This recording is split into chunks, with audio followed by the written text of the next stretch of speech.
회장님이 드디어 입을 뗐습니다. 매달 한 번입니다. 그러면 800만 원을 더 지급하겠습니다. 제 심장이 쿵 내려앉았습니다. 저는 눈을 동그랗게 뜨고 그분을 바라봤어요. 뭐가 매달 한 번이라는 말씀이신가요? 회장님은 물컵을 식탁에 놓더니 무표정하게 말씀하셨습니다. 한 달에 한 번 밤새 곁에 있어 달라는 얘기요. 그 순간 고급스러운 거실이 얼음장처럼 차갑게 느껴졌고 숨 막히는 정적이 제 온몸을 짓눌렀습니다. 안녕하세요. 오늘도 진실한 이야기와 함께 여러분을 찾아뵙습니다. 영상이 도움이 되셨다면 구독과 좋아요로 응원해 주세요. 여러분의 관심이 더 많은 감동적인 사연을 전할 수 있는 원동력이 됩니다. 그럼 이제 한 여성의 절망과 희망, 그리고 예상치 못한 만남에 대한 이야기를 시작하겠습니다. 여러분들의 의견도 들려주세요. 댓글로 남겨주시면 감사하겠습니다. 제 이름은 이선영, 올해 59살입니다. 이렇게 소개하면 그저 평범한 중년 여성으로 보이겠지만 제 인생은 결코 평범하지 않았습니다. 지금 저는 부산 기장 어느 언덕배기 반지하 새방에서 고등학교 3학년인 아들 진우와 둘이서 살고 있습니다. 이 작은 방 안에는 습기 냄새와 함께 우리 모자의 절절한 사연이 배어 있어요. 엄마, 오늘도 야근이야? 진우가 교복 넥타이를 풀며 조심스럽게 물어봅니다. 제 얼굴에 지친 기색이 역력했나 봐요. 아이는 언제부턴가 엄마의 눈치를 살피게 됐거든요. 응. 좀 늦을 것 같아. 진우야, 냉장고에 반찬 있으니까 밥 먹고 자라. 사실 야근이 아니라 공장에서 추가 작업을 해야 하는 거였어요. 조금이라도 더 벌어야 했거든요. 이 집 월세와 진우 학원비, 그리고 생활비까지. 파견직 월급으로는 턱없이 부족했으니까요. 남편이 세상을 떠난 지 벌써 2년이 지났습니다. 7년간의 길고 긴 암투병 끝에 그는 저를 홀로 남겨두고 떠났어요. 그 7년 동안 저는 병원과 집을 오가며 간병에만 매달렸습니다. 남편의 손을 잡고 기도했던 수많은 밤들, 희망과 절망을 오가며 버텨낸 시간들이 주마등처럼 지나갑니다. 하지만 무엇보다 힘들었던 건 치료비였어요. 수술비, 항암치료비, 각종 검사비. 집도 팔고 적금도 모두 털어넣었지만 부족했어요. 결국 빚까지 져가며 치료를 이어갔지만 남편은 끝내 우리 곁을 떠났습니다. 엄마는 괜찮아. 진우만 건강하면 돼. 그때부터 저는 이 말을 입에 달고 살았어요. 정말 괜찮은 건 아니었지만 진우 앞에서만큼은 강한 엄마가 되어야 했거든요. 지금 일하는 공장은 자동차 부품을 만드는 곳이에요. 아침 6시부터 저녁 6시까지, 때로는 야근까지 해가며 근근히 생계를 이어가고 있습니다. 똑같은 작업을 반복하는 일이지만 감사한 마음으로 하루하루를 버텨내고 있어요. 그런데 진우가 이제 고3이잖아요. 대학 진학을 앞두고 있는데 학원비며 교재비며 아이가 꿈꾸는 공대에 보내주고 싶은데 현실은 너무 막막했습니다. 엄마, 나 학원 그만둘까? 혼자서도 공부할 수 있어. 어느 날 진우가 조심스럽게 꺼낸 말에 가슴이 찢어질 것 같았어요. 이 아이가 얼마나 눈치를 보며 살고 있는지, 또 얼마나 착한지. 무슨 소리야. 엄마가 다 해결할 테니까 걱정하지 마. 그렇게 말했지만 정작 제가 어떻게 해결할지는 막막했어요. 통장 잔고는 바닥을 보이고 있었고 이번 달 월세조차 밀릴 상황이었거든요. 그러던 어느 날이었습니다. 진우의 수학학원에서 또다시 연락이 왔어요. 이번 달 학원비가 아직 입금되지 않았다는 내용이었죠. 저는 핸드폰을 꾹 눌러 끄고 한숨을 깊게 내쉬었습니다. 엄마, 괜찮아? 뭔가 안 좋은 소식이야? 진우가 걱정스러운 표정으로 저를 바라봤어요. 이 아이 앞에서 흔들릴 수는 없었습니다. 저는 애써 밝은 표정을 지으며 말했어요. 아니야. 별거 아니야. 엄마가 다 처리할게. 하지만 마음속으론 막막했어요.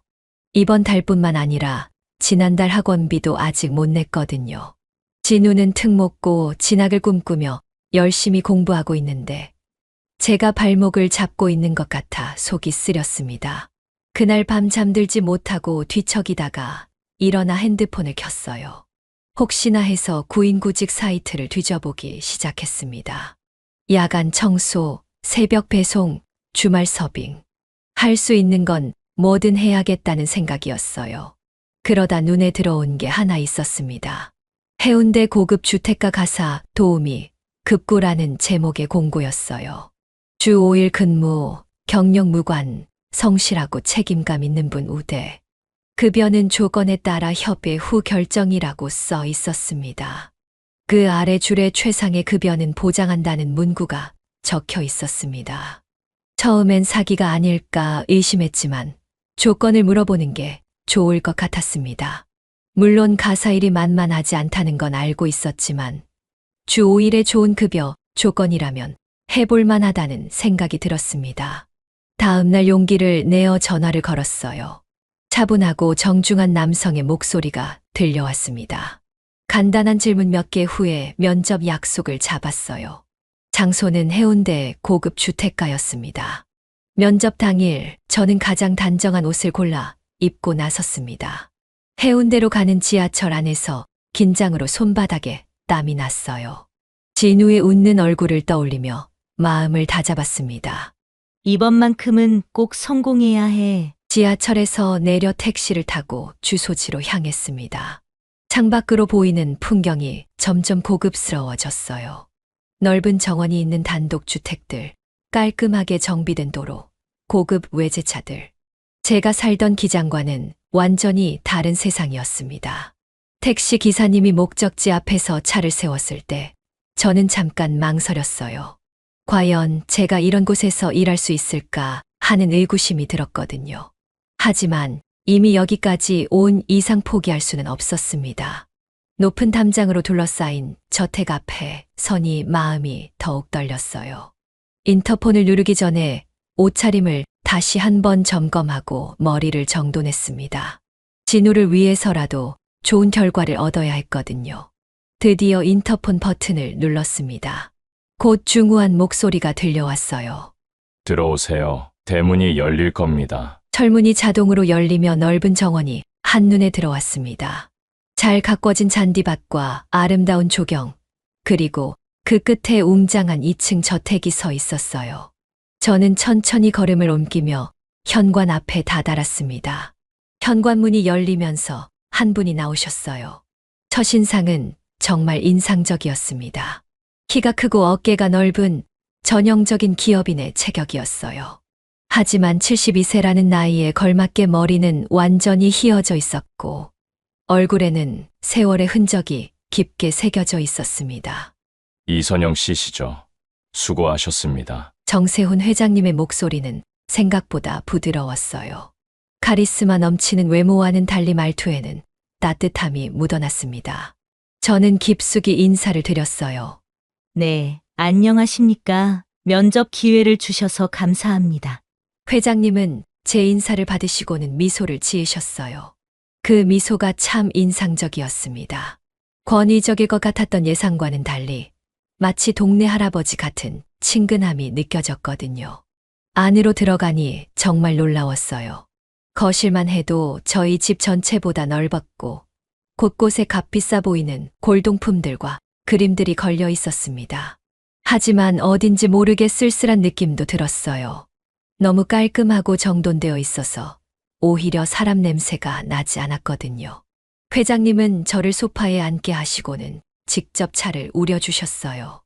이런 큰 집 주인이 손님에게 직접 차를 내어주다니 정말 예상치 못한 일이었습니다. 편하게 앉으세요. 차부터 한잔 하시죠. 은은한 녹차 향이 거실에 퍼졌어요. 회장님은 저 역시 찻잔을 들고 마주 앉으시더니 천천히 말문을 여셨습니다. 이 집이 너무 크죠. 혼자 살기엔 말이에요. 그 한마디에서 묘한 외로움이 느껴졌어요. 이렇게 큰 저택에서 혼자 지내신다는 게 갑자기 마음에 와 닿았습니다. 회장님은 창밖을 바라보시며 계속 말씀하셨어요. 가족들은 모두 각자의 길을 가고 이제 남은 건 저 혼자뿐입니다. 그래서 누군가 이 집에 생기를 불어넣어 주셨으면 해서요. 회장님의 눈빛에는 깊은 그리움 같은 게 서려 있었어요. 분명 많은 것을 가지신 분이지만 정작 가장 소중한 건 잃으신 것 같다는 생각이 들었습니다. 면접은 생각보다 편안한 분위기에서 진행됐어요. 회장님은 제 경력이나 능력보다는 성품에 대해 더 많이 물어보셨습니다. 왜 이 일을 하게 됐는지, 가족은 어떻게 되는지, 평소 어떤 마음가짐으로 살아가는지. 아드님이 고3이라고 하셨죠. 중요한 시기네요. 회장님이 진우 이야기를 꺼내시자 제 얼굴이 밝아졌어요. 아이 자랑을 하지 않을 부모가 어디 있겠어요. 진우가 얼마나 착하고 공부도 열심히 하는지, 앞으로 어떤 꿈을 가지고 있는지 이야기했습니다. 회장님은 제 이야기를 진지하게 들어주셨어요. 중간중간 고개를 끄덕이시며 공감하시는 모습이 정말 인상적이었습니다. 마치 진짜 할아버지가 손자 이야기를 듣는 것 같았어요. 좋은 어머니시네요. 아이가 행복할 것 같습니다. 그 말씀에 제 마음이 뭉클해졌어요. 혹시 제가 진우에게 부족한 엄마는 아닌지 늘 걱정했었거든요. 하지만 회장님의 따뜻한 말씀에 조금은 위안이 됐습니다. 면접이 끝날 무렵 회장님은 저에게 집안 곳곳을 보여주셨어요. 주방, 거실, 서재, 침실. 정말 궁전 같은 집이었습니다. 하지만 어디를 가나 혼자 사시는 분의 쓸쓸함이 묻어났어요.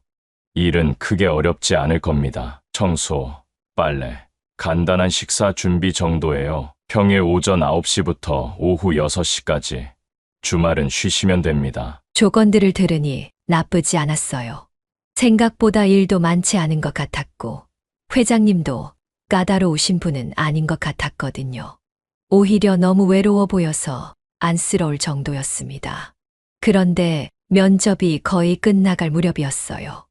회장님이 갑자기 표정을 바꾸시더니 조심스럽게 말씀하기 시작하셨습니다. 선영 씨, 사실 제가 따로 드리고 싶은 말씀이 있습니다. 뭔가 분위기가 달라졌어요. 지금까지 따뜻하던 눈빛이 미묘하게 변한 게 느껴졌습니다. 저는 긴장한 채로 회장님을 바라봤어요. 회장님은 잠시 침묵하시더니 책상 서랍에서 봉투 하나를 꺼내셨습니다.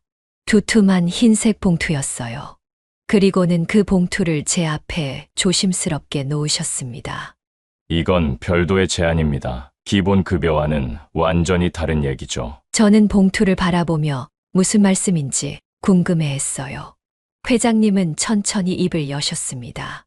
월 800만 원을 따로 더 드리겠습니다. 순간 제 귀를 의심했어요. 월 800만 원이라니. 지금까지 들었던 기본급여에 더해서 800만 원을 더 준다는 뜻인가요? 그럼 한 달에 1000만 원이 넘는 돈을 받는다는 건가요? 하지만 조건이 하나 있습니다. 회장님의 목소리가 한층 낮아졌어요. 저는 그분의 다음 말을 기다렸습니다. 한 달에 단 한 번, 저와 함께 밤을 보내주시면 됩니다. 그 순간 세상이 멈춘 것 같았어요. 회장님의 말씀이 제 머릿속에서 맴돌았습니다. 함께 밤을 보낸다는 게 설마 그런 뜻일까요? 저는 목이 메어서 말이 나오지 않았어요. 회장님은 제 당황한 표정을 보시고는 더 자세히 설명하셨습니다. 강요하는 건 아닙니다. 충분히 생각해 보시고 결정하세요. 제 손이 떨리기 시작했어요. 이런 제안을 받을 줄은 꿈에도 몰랐거든요. 회장님은 그렇게 인자하고 따뜻해 보이셨는데 이런 제안을 하시다니. 하지만 동시에 머릿속으로는 계산이 돌아가고 있었어요. 월 800만 원. 그 돈이면 집의 빚은 물론이고 진우 학원비와 대학 등록금까지도 준비할 수 있겠다는 생각이 들었거든요. 시간을 드릴 테니까 천천히 생각해 보세요. 급하게 답을 들을 생각은 없습니다. 회장님은 여전히 부드러운 목소리로 말씀하셨어요. 하지만 제게는 그 목소리가 전혀 다르게 들렸습니다. 지금까지 느꼈던 따뜻함과 친근함이 한순간에 사라진 것 같았어요. 저는 그 자리에서 일어나고 싶었지만 다리에 힘이 들어가지 않았습니다. 진우의 얼굴이 떠올랐어요. 학원비 걱정 없이 공부에만 집중할 수 있게 해주고 싶었던 제 마음. 하지만 이런 식으로 해결해야 하는 건가요? 회장님은 제 복잡한 심정을 아시는 듯 더 이상 말씀하지 않으셨어요. 거실에는 어색한 침묵만이 흘렀습니다. 시계 소리만이 또렷하게 들렸어요. 지금 당장 답을 들을 생각은 없으니까 집에 가서 차근차근 생각해 보세요. 회장님이 다시 말씀하시자 저는 간신히 고개를 끄덕였어요. 사실 머릿속이 너무 복잡해서 제대로 된 생각을 할 수가 없었거든요. 집으로 돌아가는 길에 저는 계속 고민했어요. 지하철 안에서도, 버스 안에서도, 집에 도착해서도 회장님의 제안이 머릿속에서 떠나지 않았습니다. 진우가 학교에서 돌아와 인사를 했지만 저는 제대로 대답도 못했어요. 아이는 제가 이상하다는 걸 눈치챘는지 걱정스러운 표정으로 저를 바라봤습니다. 그날 밤 잠자리에 누워서도 잠이 오지 않았어요. 천장을 바라보며 계속 생각했습니다. 과연 제가 그런 조건을 받아들일 수 있을까? 하지만 다른 한편으로는 진우의 미래를 위해서라면 복잡하고 괴로운 밤이었습니다. 며칠 동안 정말 괴로웠어요. 잠도 제대로 못 자고 밥맛도 없었습니다. 진우는 제가 이상하다는 걸 느꼈는지 자꾸 걱정하는 눈빛으로 저를 바라봤어요. 그러던 어느 날 아침이었습니다. 진우가 학교 가기 전에 저에게 다가와서 말했어요. 엄마, 나 요즘 진학 상담 받고 있는데 선생님이 특목고 준비하려면 추가 과외가 필요하다고 하셔. 그 말을 듣는 순간 제 가슴이 철렁 내려앉았어요. 지금도 학원비 내기 힘든데 과외까지. 진우는 제 표정을 보더니 재빨리 말을 이었습니다. 괜찮아, 엄마. 안 해도 돼. 혼자서도 충분히 할 수 있어. 하지만 저는 그 아이의 포기하는 눈빛을 놓칠 수 없었어요. 진우는 어려서부터 꿈이 확실했거든요. 공학자가 되어서 사람들에게 도움이 되는 기술을 만들고 싶다고 했어요. 그런 아이의 꿈을 제가 막을 수는 없었습니다. 그날 오후 저는 결심을 굳혔어요. 자존심이고 뭐고 다 필요 없었습니다. 진우의 미래 앞에서는 제 감정 따위는 중요하지 않았거든요. 핸드폰을 들고 회장님께 전화를 드렸어요. 손이 너무 떨려서 번호를 잘못 누를 뻔했습니다. 여보세요. 정세훈입니다. 회장님의 차분한 목소리가 들렸어요. 저는 한참 동안 말을 못하고 있다가 겨우 입을 열었습니다. 회장님, 이선영입니다. 제안해 주신 일 받아드리겠습니다. 전화 너머로 회장님의 안도하는 한숨 소리가 들렸어요. 하지만 함께 밤을 보내고 돈을 추가로 받는 것은 가정부 일을 해보다가 생각을 해보고 결정을 하겠습니다. 고맙습니다. 선영 씨, 후회하지 않도록 하겠습니다. 전화를 끊고 나니 온몸에 힘이 빠졌어요. 소파에 주저앉아서 한참 동안 멍하니 앉아 있었습니다. 과연 제가 옳은 선택을 한 걸까요? 하지만 이미 내린 결정이었어요. 그 순간 진우가 학원에서 돌아왔어요. 가방을 내려놓으며 밝게 웃는 아이를 보니 마음이 다시 한번 확고해졌습니다. 이 아이만은 꿈을 포기하게 하고 싶지 않았어요. 다음 주부터 본격적으로 일을 시작했습니다. 처음엔 정말 어색했어요. 이렇게 큰 집에서 일해본 적이 없었거든요. 하지만 회장님은 생각보다 까다롭지 않으셨어요. 아침에 출근하면 회장님은 이미 서재에서 신문을 보고 계셨습니다. 인사를 드리면 고개를 끄덕이시며 인사를 받아주셨어요. 그리고는 제가 일하는 동안 간섭하지 않으셨습니다. 청소를 하고 빨래를 정리하고 간단한 식사를 준비하는 일들. 생각보다 어렵지 않았어요. 무엇보다 회장님이 배려를 많이 해주셨거든요. 처음 며칠은 서로 어색했지만 시간이 지나면서 조금씩 자연스러워졌어요. 회장님은 제가 준비한 식사를 드시면서 간혹 맛있다고 말씀해 주셨고 저도 점점 긴장이 풀렸습니다. 그런데 일주일 정도 지나니까 회장님께서 묘한 제안을 하셨어요. 선영 씨, 저녁은 같이 드시는 게 어떨까요? 혼자 먹으니까 너무 쓸쓸해서요. 처음엔 주인과 일하는 사람이 함께 식사한다는 게 어색했어요. 하지만 회장님의 말씀을 들어보니 이해가 됐습니다. 이렇게 큰 집에서 혼자 식사하시는 게 얼마나 쓸쓸하실까 하는 생각이 들었거든요. 그렇게 저희는 저녁 시간에 함께 식사를 하기 시작했어요. 처음엔 서로 말 없이 먹었지만 며칠 지나니까 자연스럽게 대화도 나누게 됐습니다. 회장님은 생각보다 많은 이야기를 해주셨어요. 젊은 시절 사업을 시작했던 이야기, 힘들었던 시절들, 그리고 가족들에 대한 이야기까지. 저도 점점 마음을 열게 됐어요. 진우 이야기, 남편을 잃고 혼자 아이를 키우는 어려움들. 회장님은 제 이야기를 진지하게 들어주셨습니다. 그러면서 느낀 건데, 회장님도 저처럼 외로운 사람이셨어요. 돈이 많고 큰 집에 살고 계시지만, 정작 마음을 나눌 사람이 없으셨던 거예요. 한 달쯤 지났을까요? 어느 날 저녁 식사 시간이었어요. 회장님이 평소보다 더 조용하셨는데 갑자기 포크를 내려놓으시더니 멀리 창밖을 바라보셨습니다. 선영 씨, 제가 왜 이렇게 외로운지 아세요? 조심스러운 목소리였어요. 저는 고개를 들어 회장님을 바라봤습니다. 그분의 눈에는 깊은 슬픔이 서려 있었어요. 회장님은 천천히 말씀을 이어가셨습니다. 15년 전 부인이 암으로 세상을 떠나셨다고 하셨어요. 그때 딸 유리미가 대학생이었는데 어머니를 잃은 충격으로 미국으로 유학을 떠났다고 하시더라고요. 그 뒤로 줄곧 혼자였어요. 유리미는 미국에서 자리를 잡았고 1년에 한두 번 얼굴 보는 게 전부가 됐죠. 회장님의 목소리에는 깊은 그리움이 묻어났어요. 저는 가만히 들으면서 마음이 아팠습니다. 이런 큰 집에서 15년 동안 혼자 지내신다는 게 얼마나 쓸쓸하셨을까요? 부인분을 많이 사랑하셨나 봐요. 제가 조심스럽게 말하자 회장님이 고개를 끄덕이셨어요. 정말 사랑했죠. 결혼한 지 30년 동안 단 한 번도 싸운 적이 없을 정도로요. 그 사람이 떠나고 나니 이 집이 너무 커 보이더라고요. 회장님은 서재에 있는 사진 하나를 가져와 보여주셨어요. 젊은 시절의 회장님과 아름다운 여성, 그리고 어린 소녀가 함께 찍은 가족 사진이었습니다. 행복한 미소를 짓고 있는 세 사람의 모습이 정말 인상적이었어요. 이 사진이 찍힌 지 얼마 안 되어 아내가 병에 걸렸어요. 2년간 투병했지만 결국 회장님의 말씀이 끊어졌어요. 저는 그분의 아픔이 고스란히 전해져서 가슴이 먹먹해졌습니다. 그날부터 회장님은 더 많은 이야기를 해주셨어요. 부인과 함께했던 추억들, 딸을 키우며 느꼈던 기쁨들, 그리고 혼자 남겨진 후의 긴 세월들. 저도 제 이야기를 더 솔직하게 털어놓게 됐어요.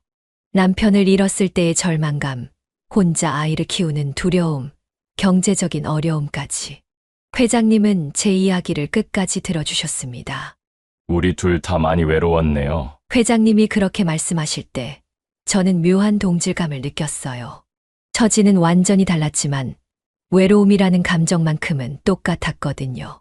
시간이 지날수록 저는 회장님이 나쁜 분이 아니라는 걸 알게 됐어요. 처음에 하셨던 그 제안도 사실은 외로움 때문이었다는 걸 이해하게 됐습니다. 물론 받아들이기 어려운 조건이었지만 그분 나름대로는 진심이었던 것 같아요. 어느 날 저녁에는 회장님이 직접 요리를 해주셨어요. 부인이 좋아했던 된장찌개라고 하시더라고요. 맛을 보니 정말 맛있었습니다. 15년 만에 다시 만들어 보는 거예요. 그 사람이 아프기 전에는 제가 자주 해줬거든요. 회장님의 얼굴에 그때는 미소가 번졌어요. 슬픈 추억이지만 동시에 소중한 기억이기도 했던 모양이에요. 저도 점점 회장님을 이해하게 됐어요. 돈이 많다고 해서 모든 게 해결되는 건 아니구나 하는 생각이 들었습니다. 오히려 너무 많이 가진 사람이기 때문에 진짜 마음을 나눌 사람을 찾기가 더 어려우실 수도 있겠다는 생각이 들었어요. 그렇게 2달 정도가 흘렀습니다. 저는 회장님과 함께 식사하고 대화하는 시간이 자연스러워졌어요. 서로의 아픔과 외로움을 이해하게 되니까 예전보다 훨씬 편안한 관계가 된 것 같았습니다. 진우도 요즘 밝아졌어요. 휴가 과외를 받으면서 성적이 많이 올랐거든요. 아이가 행복해하는 모습을 보니 제가 내린 결정이 틀리지 않았다는 생각이 들었습니다. 하지만 평온한 일상은 그리 오래가지 못했어요. 그날은 평소와 다를 바 없는 화요일 오후였어요. 저는 거실 청소를 마치고 회장님께 차를 준비해 드리고 있었습니다. 그런데 갑자기 현관문이 거칠게 열리는 소리가 들렸어요. 아버지, 저 왔어요. 날카롭고 차가운 여성의 목소리였습니다. 저는 깜짝 놀라서 고개를 돌렸어요. 현관으로 들어오는 건 30대 중반으로 보이는 세련된 여성이었습니다. 명품 핸드백에 고급스러운 코트를 입고 있었어요. 회장님도 놀라신 표정이었어요. 급히 자리에서 일어나시며 말씀하셨습니다. 유림아, 언제 들어왔어? 연락도 없이. 하지만 유림 씨는 아버지, 인사는 대충 받고는 곧바로 저를 노려봤어요. 그 시선이 정말 차가웠습니다. 마치 도둑을 보는 것 같은 눈빛이었어요. 이분이 새로운 가정부라고 들었는데 맞나요? 유림 씨가 저를 가리키며 회장님께 물었어요. 목소리에는 명백한 적개심이 담겨 있었습니다. 그래. 이선영 씨야. 정말 성실하고 좋은 분이지. 회장님이 저를 소개해 주시려 했지만 유림 씨는 콧방귀를 뀌듯 웃었어요. 좋은 분이라고요? 아버지, 혹시 이분이 얼마나 받아가고 있는지 아세요? 그 순간 제 심장이 쿵 떨어지는 것 같았어요. 설마 회장님께서 그 이야기까지 하신 건 아니겠죠. 유림 씨의 다음 말이 더욱 무서웠어요. 월급이 무려 1,000만 원이 넘는다던데 이게 정상인가요? 대체 어떤 일을 하길래 이렇게 많은 돈을 받는 거죠? 저는 얼굴이 확 달아오르는 걸 느꼈어요. 회장님은 당황하시며 유림 씨를 진정시키려 하셨지만 그녀는 멈추지 않았습니다. 며칠 뒤부터 유림 씨는 아예 저택에 머물기 시작했어요. 그리고 제가 있는 곳마다 나타나서 감시하듯 지켜봤습니다. 정말 불편했어요. 이 여자 분명히 아버지 재산 노리고 있는 거야. 유림 씨가 회장님께 하는 말이 거실까지 들렸어요. 저는 청소하는 척하면서도 가슴이 철렁했습니다.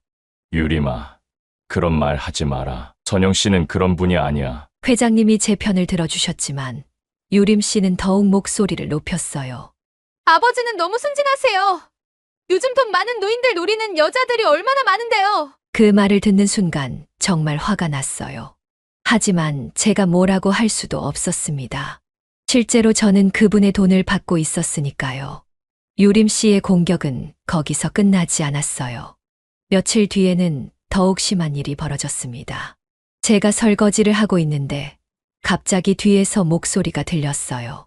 당신 같은 사람 때문에 우리 가족이 망가지고 있어요. 뒤돌아보니 유림 씨가 서 있었어요. 눈에는 증오가 가득했습니다. 저는 그저 일만 하고 있는데요. 제가 조심스럽게 대답했지만 유림 씨는 비웃었어요. 일이라고요? 한 달에 1,000만 원 넘게 받으면서 무슨 일을 하는지 다 알고 있어요. 아버지를 이용해서 돈을 뜯어내고 있잖아요. 그 말에 저는 더 이상 참을 수가 없었어요. 하지만 말대꾸라도 했다가는 상황이 더 나빠질 것 같아서 그냥 참았습니다. 유림 씨는 그날부터 회장님을 더욱 압박하기 시작했어요. 제가 듣기로는 변호사까지 만나서 상담을 받았다고 하더라고요. 회장님의 재산 관리에 대해서 법적인 검토를 하겠다는 얘기였어요. 회장님은 점점 지쳐가시는 모습이었어요. 딸과 저 사이에서 얼마나 힘드셨을까요? 저는 그런 회장님을 보면서 미안한 마음이 들었습니다. 선영 씨, 미안해요. 유림이가 너무 심하게 굴어서. 회장님이 조심스럽게 사과하시는데 저는 오히려 더 죄송했어요. 제가 있어서 이런 일이 벌어진 거니까요. 그런데 정말 예상치 못한 일이 터졌어요. 유림 씨가 제 아들 진우에게까지 손을 뻗친 거였어요. 나중에 알고 보니 사람을 시켜서 진우 학교 앞에서 기다리고 있었던 거더라고요. 그날 저녁 진우가 집에 돌아왔는데 얼굴이 새파랗게 질려 있었어요. 가방도 제대로 못 들고 비틀거리며 들어왔습니다. 진우야, 무슨 일이야? 어디 아파? 제가 깜짝 놀라서 물어보니 진우가 떨리는 목소리로 말했어요. 어떤 사람이 학교 앞에서 기다리고 있다가 진우에게 끔찍한 말을 했다는 거였어요. 그 순간 저는 모든 걸 포기해야겠다는 생각이 들었어요. 아무리 돈이 필요해도 제 아이까지 상처받게 할 수는 없었거든요. 진우가 집에 들어온 순간 저는 뭔가 심상치 않다는 걸 느꼈어요. 평소 밝고 씩씩한 아이가 어깨를 축 늘어뜨리고 눈을 바닥에 고정한 채 들어왔거든요. 진우야, 무슨 일이야? 어디 아픈 거야? 제가 급하게 다가가서 물어보니 진우가 고개를 들었는데 눈가가 빨갛게 달아올라 있었어요. 울먹이는 목소리로 천천히 말하기 시작했습니다. 엄마, 오늘 학교 앞에서 이상한 아저씨가 나한테 말을 걸었어. 제 가슴이 철렁 내려앉았어요. 설마 유림 씨가 제 아이에게까지 손을 뻗친 건 아니겠죠. 진우는 떨리는 목소리로 계속 말했어요. 학교가 끝나고 나오는데 정장을 입은 남자가 다가와서 진우의 이름을 불렀다는 거예요. 그리고는 끔찍한 말을 했다고 했습니다. 너 이선영 아들이지? 내 엄마가 늙은 할아버지한테 몸 팔아서 너 학교 보내는 거 알고 있냐? 그 말을 들은 순간 제 머릿속이 하얘졌어요. 어떻게 제 아이에게 그런 말을 할 수 있을까요? 진우는 계속 울먹였어요. 엄마, 그게 무슨 뜻이야? 그 아저씨가 거짓말하는 거지? 진우의 순수한 눈을 바라보니 가슴이 찢어질 것 같았어요. 이 아이는 아직 세상의 더러운 면을 모르는데 어떻게 이런 말을 들어야 하는 건지. 진우야, 그런 나쁜 말 하는 사람들은 신경 쓰지 마. 엄마는 정당하게 일해서 돈을 벌고 있어. 하지만 제 목소리도 떨리고 있었어요. 거짓말은 아니지만 전부 사실도 아니었거든요. 저는 아직까지 한 번도 회장님과 밤을 보내고 추가로 받지 않았기 때문입니다. 진우는 제 표정을 보더니 더욱 불안해했습니다. 엄마가 힘든 일 하고 있는 거야? 다른 애들처럼 평범한 직장에서 일하면 안 돼? 그 말에 저는 더 이상 참을 수가 없었어요. 제 아이가 이런 상처를 받아야 할 이유는 없었습니다. 아무리 돈이 필요해도, 아무리 진우의 미래를 위한 일이라고 해도 말이에요. 그날 밤 진우는 방문을 잠그고 나오지 않았어요. 저는 문 앞에 서서 한참 동안 서 있었습니다. 안에서 작은 흐느끼는 소리가 들렸어요. 제 마음도 조각조각 부서지는 것 같았습니다. 다음 날 아침 저는 결심을 굳혔어요. 진우가 학교에 간 후 바로 회장님께 전화를 드렸습니다. 회장님, 오늘 잠깐 뵐 수 있을까요? 중요한 얘기가 있어서요. 회장님은 제 목소리가 평소와 다르다는 걸 아셨는지 걱정스럽게 물어보셨어요. 저는 대답 대신 빨리 가겠다고만 했습니다. 저택에 도착했을 때 회장님은 거실에서 기다리고 계셨어요. 제 표정을 보자마자 무슨 일인지 눈치채신 것 같았어요. 선영 씨, 무슨 일이에요? 얼굴이 안 좋아 보이는데. 저는 한참 동안 말을 못하고 서 있었어요. 어떻게 시작해야 할지 모르겠더라고요. 회장님은 저를 소파에 앉게 하시고 차를 준비해 주셨습니다. 회장님, 저 그만두겠습니다. 결국 저는 단도직입적으로 말했어요. 회장님의 손이 찻잔을 들다가 멈췄습니다. 갑자기 왜요? 제가 뭔가 잘못했나요? 진우가 제 아들이 상처받았어요. 어제 학교 앞에서 누군가 아이에게 끔찍한 말을 했다고 해요. 제가 어제 있었던 일을 자세히 설명하자 회장님의 얼굴이 일그러졌어요. 주먹을 꽉 쥐시더니 화가 난 목소리로 말씀하셨습니다. 유림이 지시로군요. 이런 식으로까지 할 줄은 몰랐는데. 회장님도 충격을 받으신 것 같았어요. 하지만 저는 이미 마음을 정했습니다. 죄송합니다. 회장님, 더 이상은 제 아이를 이런 일에 연루시킬 수 없어요. 지금까지 정말 감사했지만 이제 그만두겠습니다. 저는 자리에서 일어나려 했어요.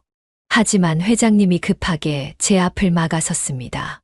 선영 씨, 제발 잠깐만 기다려 주세요. 제가 모든 걸 해결할게요. 회장님의 목소리에는 절망감이 묻어났어요.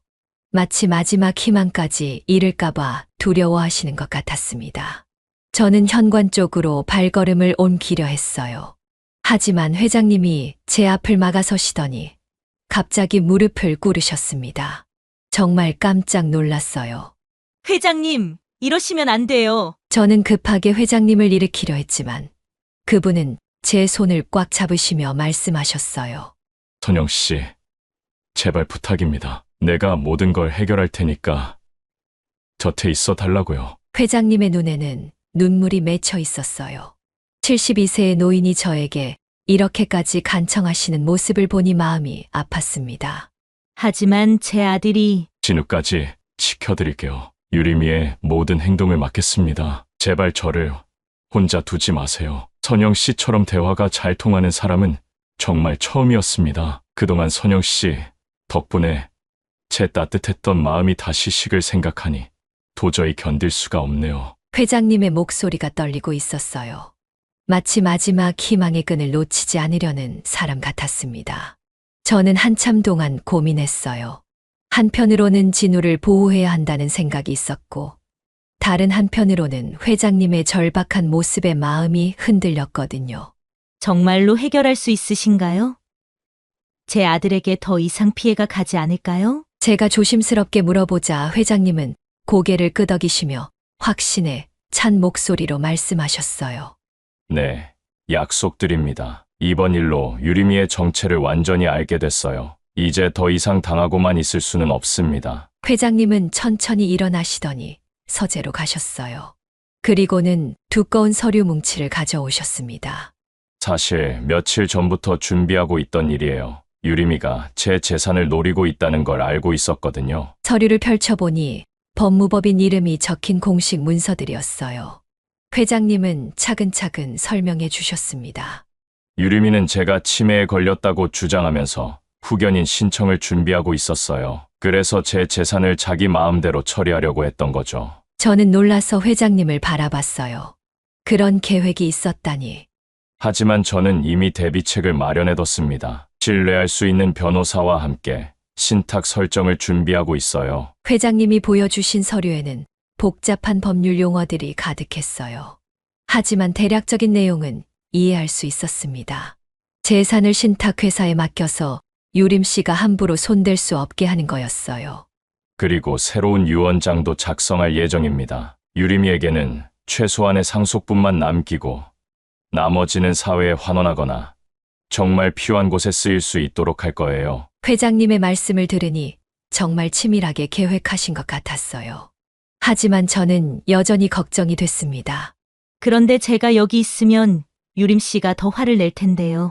그래서 선영 씨의 도움이 필요한 거예요. 혼자서는 유림이를 상대할 수 없어요. 하지만 선영 씨가 함께 해주신다면 회장님은 제 손을 다시 잡으시며 말씀하셨어요.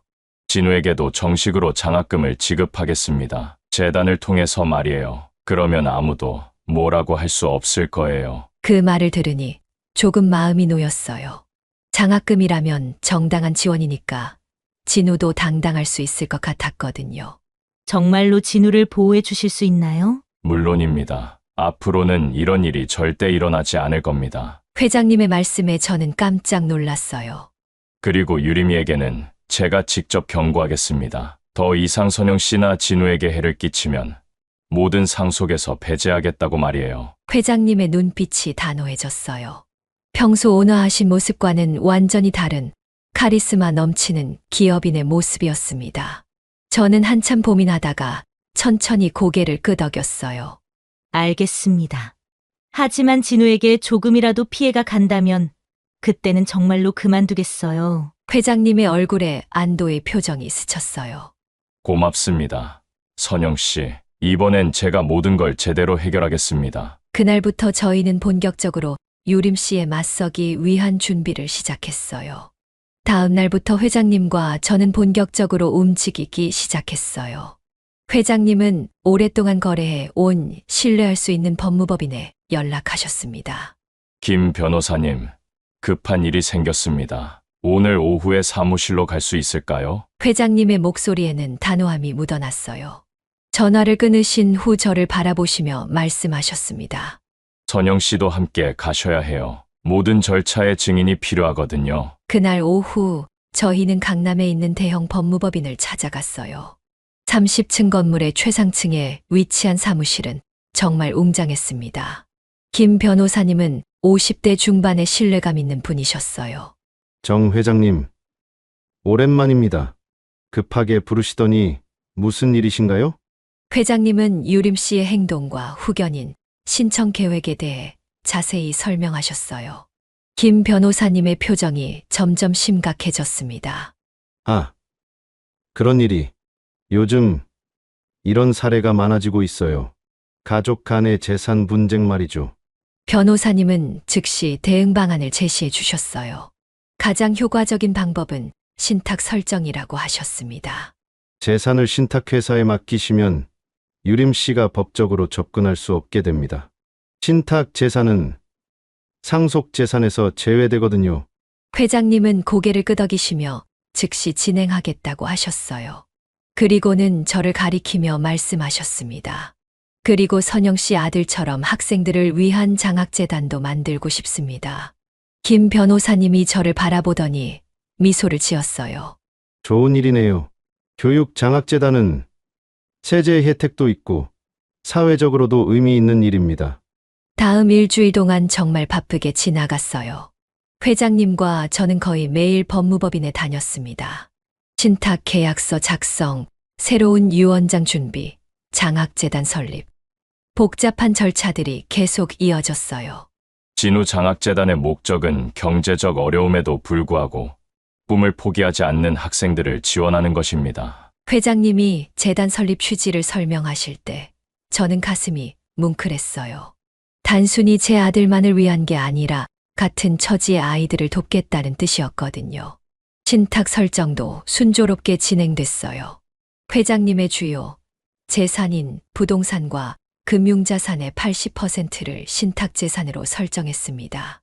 나머지 20%만 상속재산으로 남겨두셨어요.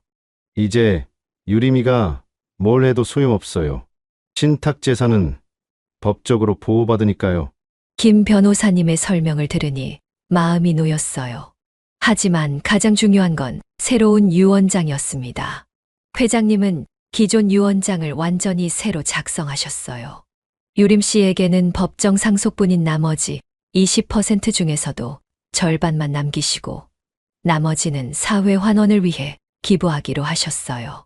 혈연이라고 해서 무조건 많이 물려줄 이유는 없어요. 그 아이는 이미 충분히 받았으니까요. 회장님의 말씀에는 서운함과 단호함이 동시에 담겨 있었어요. 그리고 마지막으로 가장 중요한 조치를 하셨습니다. 진우 장학재단에서 진우에게 지급되는 장학금은 월 200만 원으로 정하셨어요. 고등학교 졸업까지는 물론이고 대학교, 심지어 대학원까지도 지원 가능하도록 하셨습니다. 이제 진우는 당당하게 공부할 수 있어요. 아무도 뭐라고 할 수 없는 정당한 장학금이니까요. 모든 절차가 끝났을 때 저는 회장님께 진심으로 감사했어요. 단순히 저를 도와주신 게 아니라 같은 처지의 다른 아이들까지 생각해 주신 마음이 너무 고마웠거든요. 이제 유림이가 와도 우리는 준비가 다 됐어요. 더 이상 당하고만 있지 않을 겁니다. 회장님의 눈빛에는 자신감이 넘쳤어요. 저도 마음이 한결 가벼워졌습니다. 하지만 며칠 후 예상했던 일이 터졌어요. 그날은 목요일 오후였어요. 저는 평소처럼 거실 청소를 하고 있었는데 갑자기 현관문이 쾅 하고 열리는 소리가 들렸습니다. 유리창이 흔들릴 정도로 거친 소리였어요. 아버지! 이게 대체 뭐예요? 유림 씨의 목소리였는데 평소보다 훨씬 날카롭고 분노에 찬 톤이었어요. 저는 깜짝 놀라서 청소기를 껐습니다. 거실로 들어온 유림 씨의 모습은 정말 무서웠어요. 얼굴이 새빨갛게 달아올라 있었고 손에는 서류 뭉치를 꽉 쥐고 있었습니다. 회장님은 소파에서 신문을 보고 계시다가 천천히 고개를 들으셨어요. 유림아, 왜 이렇게 소란스럽게 들어와? 회장님의 목소리는 평상시와 다름없이 차분했어요. 하지만 유림 씨는 더욱 화를 내며 서류를 회장님 앞에 내던졌습니다. 이게 뭐냐고요? 신탁이라니! 새로운 유언장이라니! 서류들이 소파 위로 흩어졌어요. 저는 멀리서 상황을 지켜보고 있었는데 가슴이 두근거렸습니다. 누가 아버지를 부추긴 거예요? 혹시 저 여자 아니에요? 유림 씨가 저를 가리키며 소리쳤어요. 그 시선이 정말 차가웠습니다. 회장님은 여전히 침착하셨어요. 내가 내 재산을 어떻게 처리하든 그건 내 자유야. 자유라고요? 아버지, 정신이 온전하신 거 맞아요? 자기 딸한테 이럴 수 있어요? 유림 씨의 목소리가 점점 높아졌어요. 하지만 회장님은 오히려 더욱 차분해지셨습니다. 회장님은 천천히 자리에서 일어나시더니 창가로 걸어가셨어요. 그리고는 한참 동안 밖을 바라보셨습니다. 거실에는 무거운 침묵이 흘렀어요. 유림아, 너는 언제부터 내 돈에만 관심이 있었니? 회장님이 뒤돌아서지도 않은 채 조용히 말씀하셨어요. 유림 씨는 잠시 말문이 막힌 것 같았습니다. 뭔 소리예요? 제가 언제 돈에만 관심이 있었다고. 15년 전 내 어머니가 돌아가신 후에 너는 단 한 번도 아버지 안부를 제대로 물어본 적이 없었어. 회장님의 목소리에는 깊은 슬픔이 묻어났어요. 저는 숨을 죽이고 그 대화를 들었습니다. 1년에 한두 번 전화할 때도 항상 용돈 얘기부터 먼저 했지. 아버지가 외롭다고, 아프다고 해도 바쁘다며 전화를 끊었고, 유림 씨의 얼굴이 점점 창백해졌어요. 회장님은 계속 말씀을 이어가셨습니다. 내가 치매에 걸렸다고 소문을 퍼뜨리면서 후견인 신청을 준비한 것도 다 알고 있어. 그런 너에게 내 재산을 물려줄 이유가 있을까? 그 순간 유림 씨는 완전히 당황한 것 같았어요. 아버지가 모든 걸 알고 계셨다는 사실에 충격을 받은 모양이었어요. 딸이라면 아버지 마음을 먼저 봤어야 한다. 회장님이 유림 씨를 똑바로 바라보며 단호하게 말씀하셨어요. 그 한마디에는 15년간 쌓인 서운함과 실망감이 모두 담겨 있었습니다. 아버지, 유림 씨가 작은 목소리로 중얼거렸지만 회장님은 더 이상 들어주지 않으셨어요. 이제 그만 가거라. 더 이상 볼 얘기가 없다. 회장님의 말씀에 유림 씨는 한참 동안 그 자리에 서 있었어요. 뭔가 말하고 싶어 하는 것 같았지만 결국 아무 말도 하지 못했습니다. 좋아요. 후회하시는 날이 올 거예요. 유림 씨는 마지막으로 그렇게 소리치고는 저택을 나갔어요. 문이 쾅 하고 닫히는 소리가 온 집에 울렸습니다. 회장님은 그 자리에 그대로 서서 한참 동안 창밖을 바라보셨어요. 저는 조심스럽게 다가가서 흩어진 서류들을 정리했습니다. 회장님, 괜찮으세요? 제가 조심스럽게 물어보자 회장님은 고개를 끄덕이셨어요. 이제야 속이 시원하네요. 오랫동안 하고 싶었던 말을 드디어 했어요. 회장님의 얼굴에는 서운함보다는 오히려 후련함이 보였어요. 15년 동안 참아왔던 감정을 드디어 표현하신 것 같았습니다. 그날 저녁 회장님과 저는 조용히 식사를 했어요. 유림 씨와의 일로 인해 무거운 분위기였지만 한편으로는 모든 갈등이 정리된 것 같은 안도감도 있었습니다. 며칠 후였어요. 저는 진우와 함께 저녁을 먹으면서 많은 생각을 했습니다. 유림 씨와의 갈등이 일단락된 것 같았지만 과연 제가 계속 회장님 곁에 있는 게 옳은 일일까 하는 고민이 들었거든요. 엄마 요즘 많이 밝아진 것 같아. 진우가 밥을 먹으면서 말했어요. 장학금을 받게 되면서 아이도 확실히 표정이 밝아졌습니다. 정말 엄마가 그래 보여? 응. 예전처럼 걱정스러운 표정 안 하잖아. 그리고 요즘에는 웃는 일도 많아졌고. 진우의 말을 들으니 확실히 저도 마음이 한결 가벼워진 것 같았어요. 경제적인 부담이 줄어들면서 정신적으로도 여유가 생긴 것 같았습니다. 하지만 그날 밤 저는 깊은 고민에 빠졌어요. 과연 이대로 계속 회장님과 함께 있는 게 맞는 걸까? 처음에 받아들였던 그 조건들. 이제는 상황이 많이 달라졌지만 여전히 마음 한편이 무거웠거든요. 다음 날 아침 저는 회장님께 전화를 드렸어요. 회장님, 며칠 동안 쉬고 싶어서요. 개인적인 일이 좀 있어서. 회장님은 아무 말씀 없이 흔쾌히 허락해 주셨어요. 하지만 목소리에서 아쉬움이 느껴졌습니다. 그렇게 일주일이 지났어요. 저는 진우와 함께 평범한 일상을 보냈습니다. 마트에서 장을 보고 함께 영화도 보고 오랜만에 모자가 많은 시간을 함께 보냈어요. 하지만 이상하게도 회장님이 자꾸 생각났어요. 혼자서 식사를 하고 계실 모습, 넓은 저택에서 외롭게 지내실 모습이 머릿속에서 떠나지 않았습니다. 엄마, 회장님한테 안 가도 돼. 뭔가 걱정되는데. 진우도 회장님을 걱정하고 있었어요. 몇 달 동안 들었던 이야기들 때문에 아이도 회장님에게 정이 든 것 같았습니다. 일주일째 되는 날 저녁이었어요. 저는 부엌에서 저녁 준비를 하다가 문득 회장님이 생각났어요. 지금쯤 회장님은 무엇을 하고 계실까? 저녁은 드셨을까? 그 순간 제 마음이 확실해졌어요. 저는 회장님이 필요했고 회장님도 저를 필요로 하고 계셨어요. 그리고 그 관계는 이제 처음과는 완전히 달라져 있었습니다. 진우야, 엄마 잠깐 나갔다 올게. 어디 가는데? 회장님께 저녁 준비해 드리러. 진우는 환하게 웃으며 고개를 끄덕였어요. 해운대로 가는 길에 저는 마음이 두근거렸어요. 회장님은 어떤 표정으로 저를 맞아주실까? 혹시 서운해하고 계시지는 않을까? 저택 앞에서 잠시 망설였지만 용기를 내어 인터폰을 눌렀어요. 누구세요? 회장님의 목소리가 들렸는데 평소보다 힘이 없어 보였어요. 저예요. 선영이에요. 잠시 침묵이 흘렀어요. 그리고는 문이 열렸습니다. 현관문을 열고 나온 회장님의 모습을 보니 가슴이 아팠어요. 며칠 사이에 많이 초라해 보이셨거든요. 옷차림도 평소보다 단정하지 못했고 얼굴에는 깊은 피로감이 서려 있었어요. 저녁 준비하러 왔어요. 제가 밝게 말하자 회장님의 얼굴에 환한 미소가 번졌어요. 마치 오랫동안 기다렸던 사람을 만난 것 같은 표정이었습니다. 정말요? 고마워요. 선영 씨, 회장님의 목소리에는 안도감과 기쁨이 동시에 묻어났어요. 그날 저녁 저는 정성껏 식사를 준비했어요. 회장님이 좋아하시는 된장찌개와 생선구이, 그리고 각종 나물들. 소박하지만 정성이 가득 담긴 밥상이었습니다.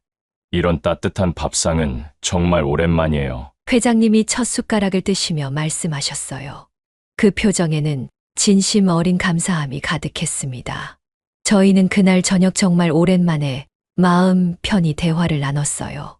유림 씨 일로 인한 스트레스도 미래에 대한 불안함도 모두 사라진 것 같았습니다. 선영 씨, 앞으로도 계속 함께 해주실 거죠? 회장님이 조심스럽게 물어보셨어요. 네. 저도 이곳이 좋아요. 회장님과 함께하는 시간이 편하네요. 제가 진심으로 대답하자 회장님은 정말 행복해 하셨어요. 그렇게 저희는 새로운 시작을 하게 됐습니다. 더 이상 조건이나 계약 관계가 아닌 서로를 이해하고 배려하는 진정한 동반자로서 말이에요. 물론 처음에 회장님이 제안하셨던 그런 관계는 하지 않기로 했어요. 저는 회장님의 외로움을 이해하게 됐지만 그런 식으로 위로를 드릴 수는 없다고 생각했거든요. 대신 진우를 위해 해주신 장학재단에 대한 보답으로 저는 주 7일 회장님을 돌봐드리기로 했습니다. 이제는 저녁 늦게까지 회장님과 함께 시간을 보내요. 식사도 함께하고 대화도 나누고 때로는 옛날 이야기를 들어드리기도 해요. 회장님은 저를 딸처럼 여겨주시고 저도 회장님을 친아버지처럼 생각하게 됐습니다. 지금도 그렇게 지내고 있어요. 회장님께서도 어느 날 저에게 고백하셨어요. 본인이 느꼈던 외로움이 육체적인 외로움이 아니라 정서적인 외로움이었다는 걸 깨달았다고 하시면서요. 누군가와 마음을 나누고 일상을 함께하고 서로를 걱정해주는 그런 관계가 진짜 필요했던 거라고 말씀하셨어요. 그리고 선영 씨 덕분에 그 모든 걸 완벽하게 채울 수 있었다며 진심으로 감사하다고 표현해 주셨습니다. 때로는 인생의 가장 어두운 순간에서 가장 소중한 만남이 시작되기도 합니다. 여러분도 힘든 시간을 보내고 계신다면 포기하지 마세요. 분명히 따뜻한 희망이 기다리고 있을 테니까요.